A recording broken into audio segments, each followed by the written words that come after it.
Oktober is nie vir sissies nie. Hierdie week in Binlanders is daar spanning, geheime en onverwagte wendinge wat alles kan verander.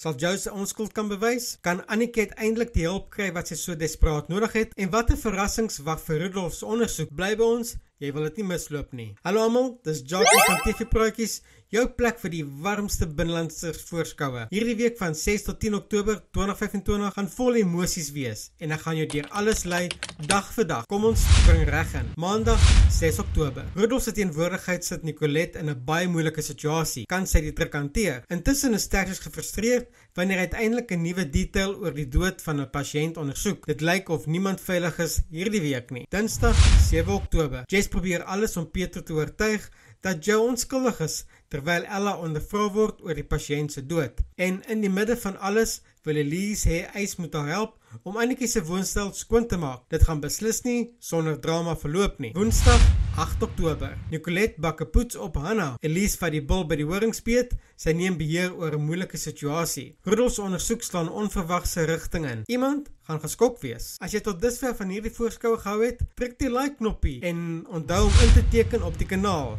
Ek het weekliks al die warmste Binlanders voorskoue reg hier. En moenie vergeet om in die kommentaar te sê watter storielyn jy die mees opwindend vind nie. Donderdag 9 Oktober. Elise en Eis raak al hoe meer bekommerd oor Annikie se gemoedstoestand. Joe vrees dat sy verhouding met Max aan die wankel is en Anja probeer hom troos. Vrydag 10 Oktober. Die spanning styg terwyl Rudolf se ondersoek tot einde kom.